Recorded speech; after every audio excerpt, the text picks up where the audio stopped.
Ankur, sowing seeds of hope.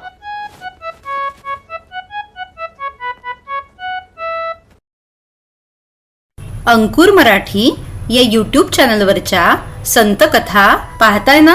तुमचा अभिप्राय आम्हाला कमेंट्स मधून नक्की कळवा. आज आपण संत भानुदास यांची गोष्ट पाहणार आहोत. संत भानुदास हे संत एकनाथांचे पणजोबा बर का. गोष्टीचे नाव आहे सूर्यनारायण प्रसन्न झाले. छत्रपती संभाजीनगर जिल्ह्यातील पैठण गावात एका ब्राह्मण कुटुंबात भानुदासांचा जन्म झाला. भानुदासांचे आई वडील विठ्ठल भक्त होते. घरी रोज वेद उपनिषदांचे पठण व्हायचे. घरात रोज सूर्यनारायणाची उपासना व्हायची. अशा धार्मिक घरात भानुदासावर संस्कार होत होते. मुंज झाल्यावर भानुदासाचे शिक्षण सुरू झाले. छोटा भानुदास अतिशय जिज्ञासू वृत्तीचा होता. सतत तो आपल्या घरी वडिलांना खूप सारे प्रश्न विचारून भंडावून सोडायचा. देवपूजेला घरातील देवांसमोर वडील बसले की भानुदास पण शेजारी जाऊन बसे आणि मग विचारे, बाबा, या मूर्तीत खरा देव आहे का हो? हो बाळा, देव सगळीकडे असतो, मूर्तीमध्ये पण आहेच की. मग माझ्यात पण देव आहे का? हो भानुदासा. मग तुम्ही माझी का पूजा करत नाही? देव सगळीकडे आहे, मग सगळे देवळातच का जातात?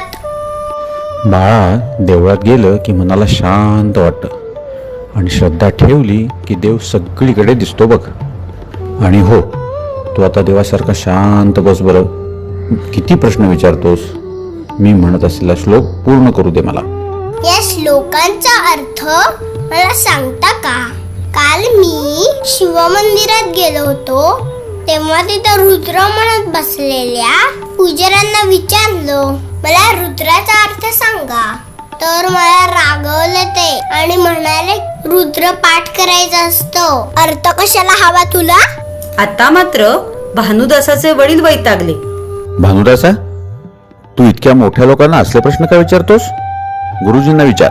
अहो बाबा, गुरुजी रोज आम्हा मुलांकडून ऋचा पाठ करून घेतात. रोज तेच घोकायचं, अर्थ मात्र कोणाला माहित नाही. अर्थ माहित नसताना श्लोक म्हणले आणि अशी पूजा मांडली तर देव भेटणार आहे का? मला देवाला पाहिजेय. बाबा, कुठे भेटेल हो देव? सांगा ना. आता मात्र वडिलांचा पारा चढला. भानुदासा, सगळे शिकतात तसा शिकत जातो, पण नसते प्रश्न कसे पडतात तुला? देव असा भेटत नाही, त्यासाठी तपश्चर्या करावी लागते. आत्ताच्या आत्ता निघून जा इथून, मला पूजा करू दे. भानुदास एकदम नाराज झाला. आता आपण तपश्चर्याच करूयात असा विचार करून तो गावाबाहेरच्या एका पुरातन देवळात आला.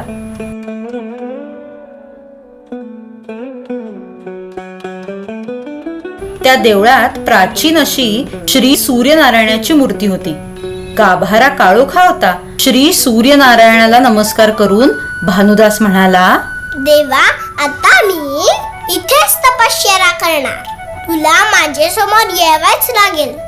माझ्या सगळ्या प्रश्नांची उत्तरे तुझ्याचकडे आहेत, मला माहिती आहे. असे म्हणून भानुदासाने नामस्मरण सुरू केले.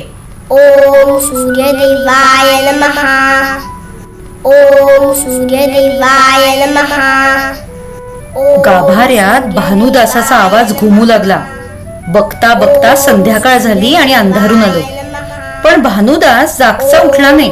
रात्र झाली. तहान भूक विसरून छोटासा भानुदास रात्रभर एका जागी बसून देवाला बोलवीत राहिला.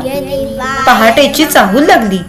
तोच सूर्याचा पहिला किरण श्री सूर्यनारायणाच्या मूर्तीवर पडला. मूर्तीतून अतिशय तेजस्वी प्रकाशमान असा सूर्यदेव अवतरला. एका ब्राह्मणाच्या रूपात भानुदासासमोर येऊन उभा राहिला आणि म्हणाला, भानुदासा, डोळे उघड. भानुदासाने डोळे उघडले. त्याने लगेच नमस्कार केला.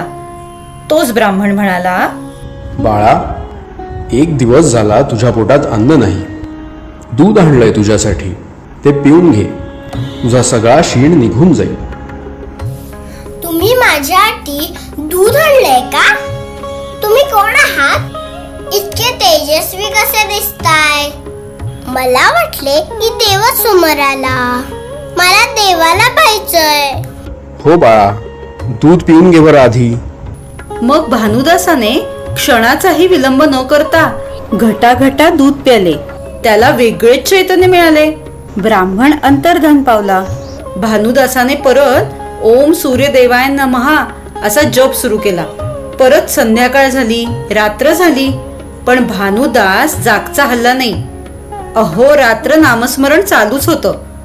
पहाटे सूर्योदयाच्या वेळी परत भानुदासासमोर तोच ब्राह्मण आला. बाळा, मी परत आलोय, चल दूध पिऊन घे. आज भानुदासाने एकही प्रश्न न विचारता दूध प्याले. ब्राह्मण अंतर्धान पावला. तसा भानुदास नामस्मरणास बसला. असे 7-8 दिवस चालू होते. 8व्या दिवशी परत ब्राह्मण भानुदासासमोर दूध घेऊन आला. तेव्हा सगळा गाभारा लख्ख प्रकाशाने उजळून गेला. भानुदासाने डोळे उघडले आणि ब्राह्मणाचं ते तेज पाहून त्याने हातच जोडले आणि मग विनंती केली, मला कळलंय की तुम्हीच देव आहात. सूर्यनारायणा, मला आपलं खरं रूप दाखवा. तोच समोर प्रत्यक्ष श्री विष्णू अवतरले की. शंख, चक्र, पद्म, गदा धारण केलेले, अतिशय तेजस्वी, प्रेमळ, सूर्याचे तेज पसरवणारे श्री विष्णू. नारायणा, धन्य झालो मी. आशीर्वाद द्या. भानुदासा, भागवत धर्माची पताका तुझ्या हातून फडकत राहील हाच आशीर्वाद देतो तुला. मरगळलेल्या समाजाला भागवत धर्म समजावून परत चैतन्य निर्माण कर. बाळा, तुझं कल्याण होईल. भानुदासाने मोठ्या भक्तिभावाने नमस्कार केला. त्याच्या शरीरात आज वेगळेच चैतन्य निर्माण झाले होते. प्रत्यक्ष नारायणाच्या दर्शनाने भानुदासात मोठा बदल झाला. इथे आई बाबा काळजीत होते. भानुदास घरी आला तर त्याला पाहून त्यांना खूप आनंद झाला. भानुदासाने आईबाबांना सगळा वृत्तांत सांगितला. आईबाबांना भानुदासाचा अभिमान वाटला. त्यानंतर भानुदास विठ्ठलाची भक्ती करू लागला. त्या सुमारास सगळीकडे यवनी सत्ता फोफावत चालली होती. अत्याचार वाढले होते. सगळी संस्कृती आणि ज्ञानेश्वर नामदेवांनी बसवलेली भागवत धर्माची घडी विस्कटू लागली होती. अशा परिस्थितीत भानुदास देवळांमध्ये भजन कीर्तन करू लागले. भानुदासाचे कालांतराने लग्न झाले, मुले झाली. कुटुंब चालवण्यासाठी भानुदासांनी कापडाचा व्यवसाय करायचं ठरवलं. एक घोडा विकत घेतला. घोड्यावर कापडे ठेवून ते वेगवेगळ्या गावी जाऊन कापड विकू लागले. रात्री कोणत्या तरी देवळात किंवा धर्मशाळेत ते मुक्काम करीत. मग त्या गावच्या लोकांसमोर रात्री कीर्तन करून समाजाला सुधारण्याचे काम करीत. त्यांचे रसाळ कीर्तन ऐकायला सारा गाव जमे. मग ते दुसऱ्या दिवशी आपल्या घरी परतत. व्यवसाय जोमाने सुरू झाला होता. भरपूर पैसा येत होता. भानुदासांची ही प्रगती काही व्यापाऱ्यांच्या डोळ्यात मात्र खुपत होती. एके दिवशी भानुदास बाकीच्या काही व्यापाऱ्यांबरोबर जवळच्या गावात कापड विकायला गेले. तिथे या व्यापाऱ्यांनी भानुदासांविरुद्ध कट कारस्थान केले.